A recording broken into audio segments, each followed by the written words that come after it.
अस्सलामुअलैकुम। मेरा नाम है मोहम्मद शादाब और आज मैं जो अमल लेकर हाजिर हुआ हूँ वो जादू जिन्नात को ख़त्म करने का अमल है। यानी कि जो शख्स जादू और जिन्नात में काफ़ी वक्त से मुब्तला है उनके लिए ये बहुत ही ख़ास अमल है। और ये जो आप नक्श देख रहे हैं ये सलामुन कौलन मिन रब्बिर रहीम का नक्श है। 9 खानों का नक्श भी सलामुन कौलन मिन रब्बिर रहीम का है और ये नक्श मुरब्बा भी। आप इन दोनों नक्श को अलग अलग जगह इस्तेमाल करेंगे, एक जगह इस्तेमाल नहीं करेंगे और अलग अलग तरीका इसको इस्तेमाल करने का है। अब मैं कुछ बातें आपको बताता चलूं, जो शख्स जादू में मुब्तला है वो किस तरह से इसका इस्तेमाल करेगा और जो शख्स जिन्नाती मरीज है यानी कि जिसके ऊपर आसेब है वो किस तरह से इसको इस्तेमाल करेगा। दोनों मरीज के लिए अलग अलग तरीका है, नक्श यही है लेकिन इस्तेमाल करने का तरीका अलग अलग है। जिन्नाती मरीज के लिए अलग तरीके से इस्तेमाल होगा और जादू वाले के लिए अलग तरीके से इस्तेमाल होगा। और एक दूसरी चीज मैं और आपको बताता चलूं कि जो शख्स सिफली जादू में मुब्तला है यानी कि किसी के घर के ऊपर अगर किसी शख्स ने जादू कर दिया है उसकी कई अलामतें होती हैं, जैसे कि घर में खून आना या चीनी का आना या नींबू का आना या बाज मर्तबा उसके घर से पाखाने की बदबू आना या सड़े हुए गोश्त की बदबू आना या चलते फिरते किसी की आहट लगना या घर में से किसी के नाम से आवाज लगना। अगर इस तरह का मसला है तो ये सिफली जादू में आता है। इसका इलाज भी आप इसी तरीके से कर सकते हैं जो मैं बताऊंगा और इन्हीं दो नक्श से इंशाल्लाह मुकम्मल इलाज हो जाएगा। अब मैं बात करता हूं जिन्नाती मरीज के लिए, यानी कि जिस शख्स के ऊपर आसेब का मसला है, वो चाहे कोई देव हो, जिन्नात हो या कहीं से कोई झपटा हो गया है या किसी का साया उसके ऊपर आ गया है या कोई और शय उसको परेशान करती है। अब आसेब मरीज की क्या कंडीशन होती है, एक बात ये भी आप थोड़ा गौर से सुने। जिस मरीज के ऊपर आसेब होगा यानी कि जिस मरीज के ऊपर जिन्नात का असर होगा उसको कंधों पर वजन लगेगा, यानी कि उसका शरीर जो है वो कंधों पर वजन महसूस करेगा और उसका पूरा शरीर थका थका महसूस करेगा, यानी कि जैसे बहुत ज्यादा उसने काम किया है। उसके बाद जिस तरह से शरीर की कंडीशन हो जाती है यानी कि बहुत ज्यादा काम करने के बाद जैसे आदमी थकावट महसूस करता है इस तरह से उसका शरीर होगा और उसका शरीर टूटता होगा, यानी कि इतना ज्यादा शदीद दर्द उसको कभी कभी महसूस होता होगा लेटने के बाद, जैसे कि बहुत ज्यादा शरीर टूट रहा है। अगर इस तरह का मसला है तो ये जिन्नाती आसेबी मरीज है, यानी कि इस तरह का मसला आसेबी मरीज के साथ में होगा जिसके ऊपर आसेब होगा। और अक्सर सो के उठने के बाद वो शख्स बहुत ही ज्यादा सुस्त महसूस करेगा। और इस तरह के मरीज के साथ में एक और कंडीशन ये होती है कि उसके किसी भी शरीर के हिस्से में, मिसाल के तौर पर हाथ में या उसकी कोहनी में या उसके कंधों पर या उसके पैर में या उसके सीने में, किसी भी एक जगह उसके पूरे शरीर में दर्द रहेगा और वो दर्द ऐसा होगा कि दवाई से उसको सिर्फ आराम मिल सकता है, ना कि बराबर वो खत्म नहीं होता।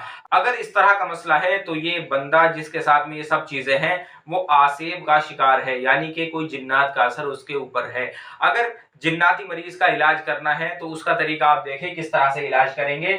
ये जो आप नक्श देख रहे हैं ये जो 9 खानों का नक्श है ये आपने पीने में इस्तेमाल करना है। लिखना अपने आतिशी चाल से है, किसी भी दिन लिख सकते हैं, दिन की कोई कैद नहीं है ना ही वक्त की कोई कैद है। बस ऐसा ना हो कि आप इसको रात में लिखें, बेहतर है कि आप इसको दिन के किसी भी हिस्से में लिख लें, कोई मसला नहीं। सुबह के वक्त अगर आप इसको लिख लें तो ज्यादा बेहतर है। आपने 9 खानों का नक्श लिखना है, सबसे ऊपर आपने 786 लिखना है, उसके बाद बॉक्स बनाना है। 9 खानों का बॉक्स बनाकर यहाँ से इसकी चाल है 268, 269, 270, 70 के बाद 71 नहीं लिखना, आपने लिखना है 72, 73, इसी तरह से 272, 273, 274, 275, 276, 277, इस तरह से आपने नक्श बनाना है। ये नक्श पीने के लिए इस्तेमाल होगा। जो जिन्नाती मरीज है, आसेब का मरीज है, रोजाना दिन में 1 मरतबा ये नक्श पिएगा, किसी भी दिन के किसी भी हिस्से में पी सकता है। और इसको लिखना गुलाब जल से है, अर्के गुलाब, और इसमें जाफरान आपने मिलाना है। अर्के गुलाब और जाफरान से नक्श तैयार करने हैं। कम से कम आपने 21 नक्श तैयार करने हैं। 21 नक्श तैयार करने के बाद रोजाना 1 नक्श पानी में डालकर पिए और अगर हो सके तो उसके ऊपर 21 मरतबा सलामुन कौलन मिन रब्बिर रहीम पढ़कर दम करें, उसके बाद उस पानी को पिए। इसी तरह से रोजाना कर सकते हैं। और अगर इस तरह से ना करें तो एक ही मरतबा 313 मरतबा 1 बोतल के ऊपर पानी पढ़कर रख लें, उसके बाद रोजाना उसी पानी से ये नक्श घोलकर पीते रहें। और ये जो नक्श देख रहे हैं ये नक्श मुरब्बा है, 16 खानों का नक्श है, ये भी आपने इस्तेमाल करना है। लेकिन ये किस तरह से इस्तेमाल करना है उसका तरीका आप देखें। यहां से आप इसको लिखना शुरू करेंगे 197, 198, 199, 200, 201, 202, 203, 204, 205, 206, 207, 208, 209, 210, 211, 212। इस तरह से आपने ये भी 21 नक्श तैयार करने हैं। ये आपने लाल पेन से लिखना है। ये जो नक्श आप देख रहे हैं, ये नक्श आपने लाल पेन से लिखना है और इसको आपने अर्के गुलाब और जाफरान से लिखना है। ये भी आपने 21 तैयार करने हैं और ये भी आपने 21 नक्श तैयार करने हैं। अब ये वाला एक नक्श दिन में पिया जाएगा और ये वाला एक नक्श आप तावीज की शक्ल देकर उसके बाजू पर बांधेंगे। बाएं हाथ में उसके यहां पर बांध देंगे इतनी ऊपर, यानी कि उसके बाजू पर ये वाला नक्श बंधेगा और काली कत्तर में आप इसको बांधेंगे। और सुबह उठने के बाद आपने वो कत्तर नहीं जलानी। जो भी कपड़ा आपने लिया है, काले कलर का जो आपने कपड़ा लिया है जिसमें आप नक्श लपेटकर बाजू पर बांधते हैं, आपने वो कपड़ा नहीं जलाना। आपने रोजाना उस कपड़े को उतार कर रख देना है और जो नक्श है उस नक्श को आपने खोलना है और अपने पूरे शरीर पर मलना है और उसको जला देना है। इसी तरह से आपने 21 दिन करना है, तो इंशाल्लाह मुकम्मल आपको शिफा मिल जाएगी। और अब बात करते हैं जादू वाले मरीज के लिए। जादू वाले मरीज के लिए किस तरह से आपने इसका इस्तेमाल करना है। जिसके ऊपर जादू होगा उसको कुछ अलामतें इस तरह से होती हैं। यहाँ मैं मुख्तसर बात कर रहा हूँ, कोई ज्यादा तफसील में नहीं जा रहा। एक मुख्तसर बात आपको बता रहा हूँ। जिसके ऊपर जादू होगा उसको ख्वाब डरावने आते हैं, यानी कि बहुत ज्यादा डरावने ख्वाब का आना। और दूसरी चीज, उसके सर में दर्द रहना। और तीसरी चीज यह है कि उसको घबराहट बहुत ज्यादा रहेगी, अचानक से बहुत ज्यादा घबराहट का हो जाना, काम में दिल ना लगना, या अगर कोई काम कर रहा है, कहीं दूर काम करने जाता है, वहां जाकर उसकी तबीयत का खराब हो जाना। ये तमाम चीजें जादू वाले मरीज के साथ होती हैं जिसके ऊपर जादू है। इस तरह का अगर किसी के साथ मसला है तो उसके ऊपर जादू है। आप उसका इलाज किस तरह से करेंगे वो तरीका आप देखें। 21 नक्श इसी तरह से बनाने हैं, अर्के गुलाब और जाफरान से। ये इसी तरह से पिए जाएंगे रोजाना एक। और ये जो नक्श है ये आपने फलीते की शक्ल में इस्तेमाल करना है। इसका आपने फलीता बनाना है और रोजाना इसको सरसों के तेल में आपने रोशन करना है। चिराग में रखकर फलीता बनाकर इस्तेमाल करेंगे। रोजाना एक नक्श वक्त मुकर्रर करके इशा के बाद अपने सामने रोशन करेंगे। 21 दिन तक इसी तरह से करेंगे तो इंशाल्लाह आपको जादू से निजात मिल जाएगी। और अब बात करते हैं सिफली जादू की। अगर किसी शख्स ने आपके ऊपर या आपके घर पर सिफली जादू के जरिए से जिन्नात को मुसल्लत कर दिया है तो उसका किस तरह से इलाज करेंगे। ये दोनों एक ही कंडीशन है। जैसे बोलते हैं कि काला जादू कर दिया, उसमें भी जिन्नात को मुसल्लत किया जाता है।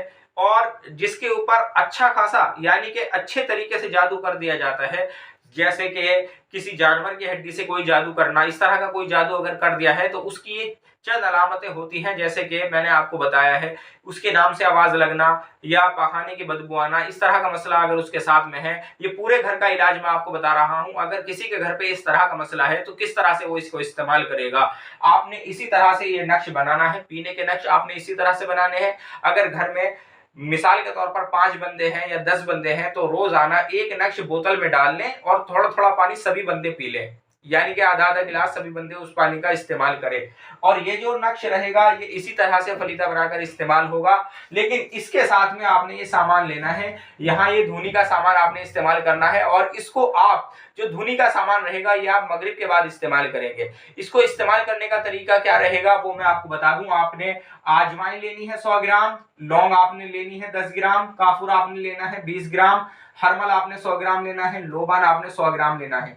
ये 5 आइटम आपने लेनी है, यानी कि ये 5 चीजें आपने लेनी है। उसके बाद में इन सब को आपने मिक्स कर देना है, इसका बखूर बनाना है, यानी कि बारीक पीस लेना है। इसका बखूर बनकर तैयार हो जाएगा। अब आपने क्या करना है, आपने इसके ऊपर 313 मरतबा सलामुन कौला मिन रब्बिर रहीम पढ़कर दम करना है। ये आप एक ही दिन करेंगे, यानी कि ऐसा नहीं है कि आपने रोज इसको पढ़ना है। ये सामान लिया आपने, इसको बारीक पीसा या मिक्सर मशीन में आपने इसको पीस लिया या बहरहाल किसी भी तरह से आपने इसको बारीक पीसना है। उसके बाद आपने इसके ऊपर 313 मरतबा सलामुन कौला मिन रब्बिर रहीम पढ़ना है और इशा के बाद आप ये फलीता रोशन करेंगे। और यही 21 नक्श और बनाने हैं, यानी कि 21 नक्श फलीते के रूप में इस्तेमाल होंगे और 21 नक्श आपने अलग से बनाने हैं जो धुनी में इस्तेमाल होंगे। अब वो किस तरह से इस्तेमाल होंगे, ये बखूर जो आपने तैयार करा है ये किस तरह से इस्तेमाल करेंगे।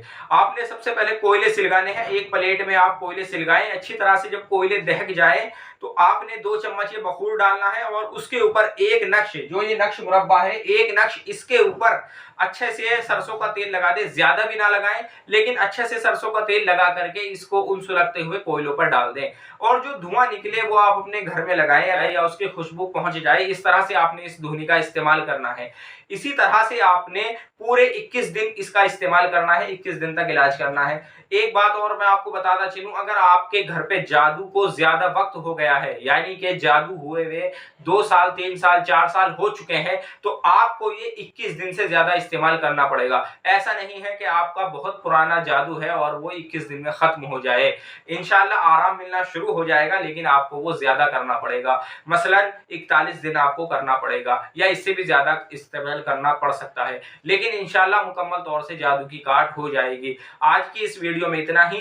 अगर और कोई आपका सवाल है तो आप मेरे व्हाट्सएप नंबर पर मुझसे राब्ता करें। आज की इस वीडियो में इतना ही। अस्सलाम वालेकुम।